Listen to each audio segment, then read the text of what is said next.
Hey all, welcome to my channel.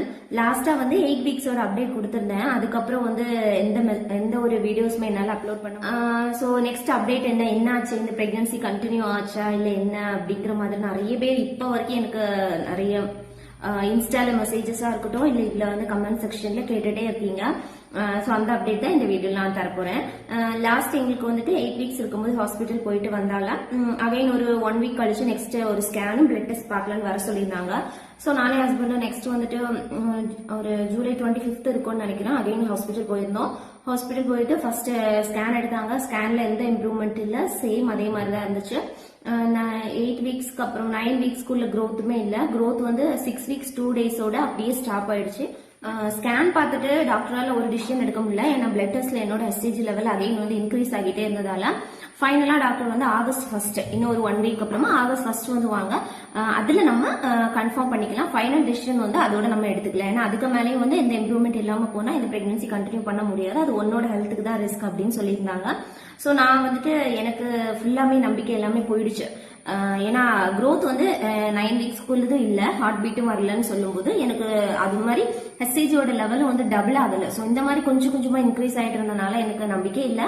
So நாங்க ரெண்டு பேருமே மென்டலி நல்லா ப்ரிப்பேர்டா இருந்தோம். என்ன இதுவும் நெகட்டிவ் தான் நடக்க போகுது, அதுக்கு நம்ம ரெடியா இருக்கணும். ஃபீல் பண்ணிக்கிட்டோ அழுதுகிட்டோ புலம்பிக்கிட்டோ எந்த ரீசனும் எந்த ஒரு விஷயம் யூஸ்மே இல்லை அப்படிங்கிறது நான் வந்து செட் ஆயிட்டேன். என் மைண்டை வந்து அப்படி செட் பண்ணிட்டேன். அகைன் ஆகஸ்ட் 1 ஒரு 1ஆம் தேதி எதுவுமா ஹாஸ்பிட்டல் வாசல்ல போயிடுச்சு. பிளஸ் வந்து ஹார்ட் பீட் இல்ல. அதுக்கப்புறம் ஒரு 2 hours வெயிட் பண்ணோம் பிளட் ரிப்போர்ட் வர்றதுக்கு. ஸோ அந்த ரிப்போர்ட் பார்த்தா அகைன் 30,000ல இருந்துச்சு ஹெச்சிஜி லெவல். ஜூலை 25th வந்து எனக்கு 19,000 இருந்துச்சு. ஆகஸ்ட் 1 வந்து 30,000. அதுவுமே டபுள் ஆகல, பட் இருந்தாலும் ஒரு 10,000 எதுவும் அதிகமா இருந்துச்சு. ஸோ அதை பார்த்துட்டு டாக்டர் சொன்னாங்க ஒருவேளை இது மோலார் பிரெக்னன்சியா இருக்கலாம், எதுக்கும் நம்ம வந்து ஒரு 10 நாள் வெயிட் பண்ணலாம், நார்மல் ப்ளீடிங்லேயே வந்துட்டு இந்த மாதிரி மிஸ்கேரேஜ் ஆகுதா அப்படின்னு சொல்லி நம்ம பார்க்கலாம்னு சொல்லிட்டு ஒரு 10 days பார்ப்போம் அப்படின்னு சொல்லி அனுப்பி விட்டாங்க. ஸோ நானே ஹஸ்பண்ட் வீட்டுக்கு வந்ததுக்கு அப்புறமா ஓகே பிரெக்னன்சியோட ஃபைனல் ரிசல்ட் தெரிஞ்சிருச்சு, ஃபெயிலியர்னு தெரிஞ்சிருச்சு. இங்கே இருந்துட்டேன்னா கேரளால என்ன பாத்துக்கிறதுக்கு யாரும் இல்லை. அகைன் ஹஸ்பண்டுக்கு தான் கஷ்டமா இருக்கும். ஏன்னா ஃபர்ஸ்ட் டைமே என்னோட அபோர்ஷன் அப்போ என் ஹஸ்பண்ட் தான் என் கூட இருந்தாங்க. ஸோ ரொம்ப கஷ்டமா தான் இருந்துச்சு. ஸோ இந்த டைம் வீட்டுக்கு போயிடலாம் அப்படின்னு சொல்லிட்டு தமிழ்நாடு போகலான்னு பிளான் பண்ணியிருந்தேன். நெக்ஸ்ட் டேவே என்னோட அப்பா பேரண்ட்ஸ் வந்து என்ன கூட்டு போயிட்டாங்க, தமிழ்நாடு கூட்டு போயிட்டாங்க. அதுக்கப்புறமா இருக்கிற ட்ரீட்மெண்ட் எல்லாம் அங்கேயே பாத்துக்கலாம் அப்படிங்கிற மாதிரி டிசைட் பண்ணி நெக்ஸ்ட் டேவே தமிழ்நாடு போயிட்டேன். தமிழ்நாடு போயிட்டு ஆகஸ்ட் 2 போனேன்னு நினைக்கிறேன். ஆகஸ்ட் 2 or 3 ஏதோ போயிருந்தேன். போயிட்டு நெக்ஸ்ட் டேவே அங்க ஒரு அகைன் ஒரு ஹாஸ்பிட்டல் போயிருந்தேன். போயிட்டு என்னோட ரிப்போர்ட்ஸ் எல்லாம் காமிச்சு டாக்டர் அகைன் அவங்க ஒரு கன்ஃபார்ம் பண்றதுக்காக ஒரு ஸ்கேன் பார்த்துட்டு ஓகே ஃபெயிலியர் தான் அப்படின்னு கன்ஃபார்ம் பண்ணிக்கிட்டாங்க. பண்ணிட்டு நான் டாக்டர் கிட்ட கேட்டேன், டாக்டர் இந்த மாதிரி எனக்கு 10 days வெயிட் பண்ணி பார்க்கலாம், நார்மலா ப்ளீடிங் ஆகுதா அப்படின்னு சொல்லியிருந்தாங்க. பேபி இல்லைன்னு ஆயிடுச்சு, அப்புறம் நான் இவ்வளவு நாள் வெயிட் பண்ணா ஏதாவது ப்ராப்ளம் ஆகுமான்னு கேட்டேன். அப்ப அவங்க சொன்னாங்க யூட்ரஸ்ல ஏதாவது இன்ஃபெக்ஷன் வர்றதுக்கு சான்சஸ் இருக்கு, நம்ம பெட்டர் வந்து அபார்ஷன் ப்ராசஸ் ஸ்டார்ட் பண்ணிடலாம். ஃபர்ஸ்ட் நம்ம மெடிசன்ல ட்ரை பண்ணலாம், அதுல ஒர்க் அவுட் ஆகலைன்னா நம்ம டிஎன்சி பண்ணிக்கலாம்னு சொல்லிட்டு அன்னைக்கு நான் வந்து ஹாஸ்பிட்டல் அட்மிட் ஆகுற வரைக்கும் எனக்கு ப்ளீடிங் இந்த மாதிரி பெயின் இந்த மாதிரி எந்த ஒரு பிரச்சனையுமே இல்லாம இருந்துச்சு. ஸோ நார்மலா ஹாஸ்பிட்டல் போய் அட்மிட் ஆயிட்டு டேப்லெட் வந்து வஜினால வந்து டேப்லெட் இன்சர்ட் பண்ணுவாங்க, அந்த மாதிரி 2 times வந்து டேப்லெட் வச்சாங்க.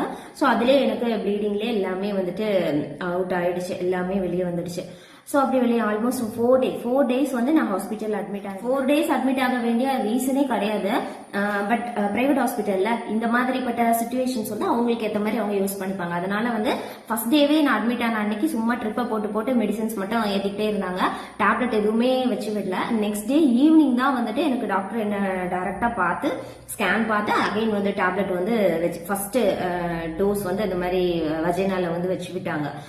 அப்படி இப்படின்னு சொல்லி அவங்க கொஞ்சம் காசு பாக்குறதுக்காக 1 or 2 daysல முடிய வேண்டிய விஷயத்த 4 நாள் வச்சு இழுத்து 4-5 ஸ்கேன் பார்த்து கொஞ்சம் காசெல்லாம் நல்லா பார்த்து என் மூலமா அவங்க ரொம்ப ஹாப்பியா இருந்திருப்பாங்க.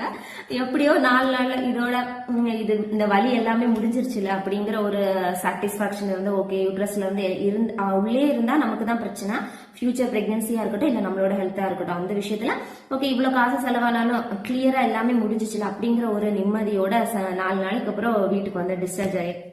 இந்த வீடியோ பாக்குறவங்களுக்கு தோணலாம் என்னடா இவளுக்கு ஒரு அபோர்ஷன் ஆயிருக்கு, இந்த மாதிரி ஒரு கவலையே இல்லாம கல்லு மாதிரி வந்து இப்படி நார்மலா சிரிச்சுக்கிட்டு எல்லாம் பேசிக்கிட்டு இருக்கிறாள்னு. நான் இந்த மாதிரி ஆனவங்க நிறைய பேர் யூடியூப்ல அழுது பேக்ரவுண்ட் மியூசிக் எல்லாம் வச்சு வீடியோ போடுறது பாத்துருங்க. ஸோ இதெல்லாம் பார்க்கும்போது தேவையில்லாம நான் அடுத்து அதை பாக்குறவங்களுக்கே வந்துட்டு ஒரு பயத்தையும் ஒரு வேதனையும் தேவையில்லாத ஒரு கஷ்டத்தையும் வந்து உண்டாக்குற மாதிரி இருக்கும். ஸோ அந்த மாதிரி என்னோட வீடியோ இருக்காது கண்டிப்பா. இது ஒரு கஷ்டமான சுச்சுவேஷன் தான். என் லைஃப்ல நான் செகண்ட் டைம், அதுவும் 3 வருஷம் வெயிட்டிங்க்கு அப்புறமா எனக்கு கிடைச்ச பேபி அகைன் எனக்கு ஒரு 10 வீக்ஸ்ல அபார்ஷன் ஆயிடுச்சு. ஓகே, இது நார்மல் தான். இதோட லைஃப் எதுவும் முடிய போறது இல்ல. 29 வயசு தான் ஆச்சு. இன்னும் நான் நிறைய எனக்கு வாழ்றதுக்கான டைம் கடவுள் தந்திருந்தாங்கன்னா கண்டிப்பா வந்துட்டு இது மாதிரிப்பட்ட விஷயங்கள் எனக்கு இன்னும் வந்து ஒரு பிரெக்னன்சிக்கு நிறைய சான்சஸ் இருக்கு. ஸோ அதனால நான் அழுது புலம்பி வீடியோ போட்டு என்னோட வீடியோ பாக்குறவங்க வந்து நான் பேசுறத வச்சு தைரியமா தான் இருக்கணுமே தவிர அதை நினைச்சு அவங்க இன்னும் கவலையில போக கூடாது. அதான் என்னோட மெயினான ஒரு விஷயமே. ஸோ அதனாலதான் நான் நார்மலா பேசுறேன். ஸ்கேன் பார்த்துட்டு டாக்டர் சொன்னது எனக்கு பிசிஓடி வந்து இருந்துட்டு தான் இருக்கு அப்படின்னு. நீ வேணா வந்து அதே எங்ககிட்ட ட்ரீட்மெண்ட் வா அந்த மாதிரிலாம் சொன்னாங்க. நான் அந்த மாதிரி ட்ரீட்மெண்ட் போற ஐடியாவே இல்லை. ஏன்னா என்னோட பிசிஓடி எனக்கு எப்படி கண்ட்ரோல் பண்ணணும் அப்படிங்கிறது எனக்கு கொஞ்சம் தெரியும். ஏன்னா இந்த 4 வருஷம் இதோட தான் நான் டிராவல் பண்ணிக்கிட்டே இருக்கிறேன். ஸோ அதனால வந்து ஹெல்த்தியான food habit, life style follow பண்ணாலே, எக்ஸசைஸ் இந்த மாதிரி ஏதாவது பண்ணாலே என்னால் முடிஞ்ச வரைக்கும் கண்ட்ரோலாக வச்சுக்க முடியும். அதுவும் இல்லாமல் எனக்கு பீரியட் இப்போ ரெகுலராக இருக்கிறதுனால நான் ரொம்ப ஒரி பண்ணிக்கல. அடுத்த உடனே ஒரு ட்ரீட்மெண்ட், மெடிசன் இதெல்லாம் சாப்பிடணும்னு எனக்கு எந்த ஒரு இஷ்டமும் இல்லை.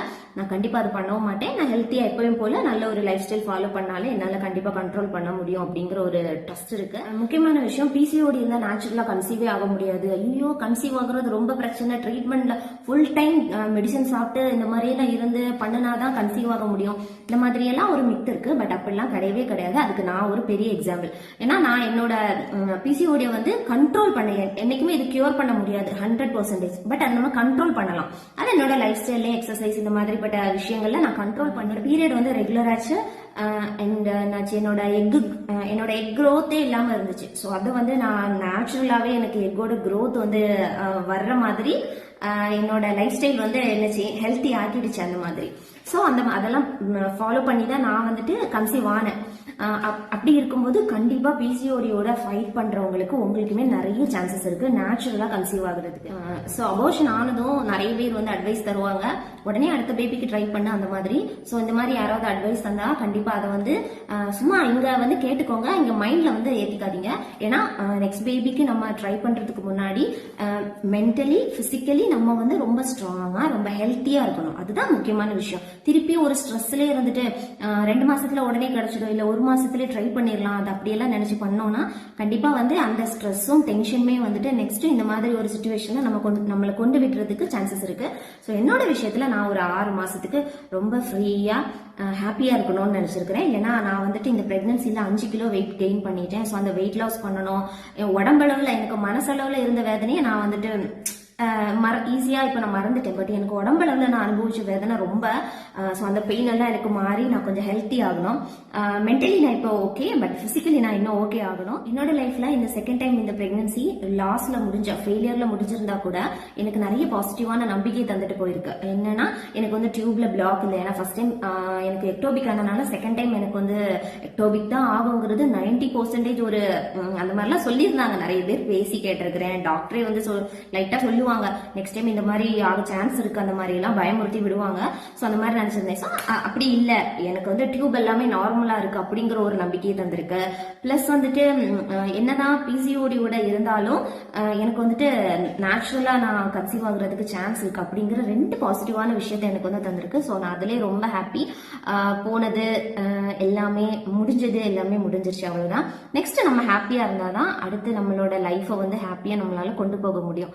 ஸோ அதனால நீங்களும் இந்த மாதிரி சுச்சுவேஷன் இருந்தனா ஹாப்பியா இருங்க. நீங்களும் இந்த மாதிரி ஒரு சுச்சுவேஷன் ஃபேஸ் பண்ணவங்களா இருந்தீங்கன்னா, முக்கியமா பிசிஓடி இருந்து இந்த மாதிரி ஒரு சுச்சுவேஷன் ஃபேஸ் பண்றவங்களா இருந்தீங்கன்னா தைரியமா இருங்க.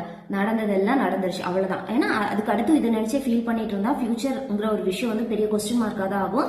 ஸோ அதனால ஒரு பொண்ணு நினைச்சா என்ன வேணா பண்ண முடியும். ஆஃப்டர் ஆல் வந்து ஒரு பிசிஓடி தானே, அது கூட தைரியமா ஃபைட் பண்ணாலே போதும். கண்டிப்பா நெக்ஸ்ட் வந்து ஹெல்த்தியான ஒரு, நமக்கு பிடிச்ச மாதிரி ஹெல்த்தியான ஒரு விஷயம், சந்தோஷமான விஷயம் நமக்கு வந்து பாசிபிள் தான். நடக்காதுன்னு எதுவுமே கிடையாது. மேபி டாக்டர் சொல்லலாம் நெகட்டிவா, இல்ல ட்ரீட்மெண்ட் எடுக்கணும், உனக்கு நடக்கிறதே பாசிபிள் இல்லை அப்படின்னு, பட் நடக்கும். அந்த ஒரு ட்ரஸ்ட்டை மட்டும் மனசுல வச்சுக்கிட்டு ஸ்ட்ராங்கா இருந்தீங்கனாலே போதும். என்ன மாதிரி நீங்களும் வந்து தைரியமா இந்த சிச்சுவேஷன்ல இருந்து சீக்கிரம் வெளியே வரலாம் அண்ட் ஹாப்பியா ஒரு லைஃப் வந்து ஸ்டார்ட் பண்ணலாம். ஸோ இந்த வீடியோ உங்களுக்கு பிடிச்சிருந்தா லைக் பண்ணுங்க அண்ட் நம்ம சேனல் சப்ஸ்கிரைப் பண்ணுங்க. தேங்க்யூ.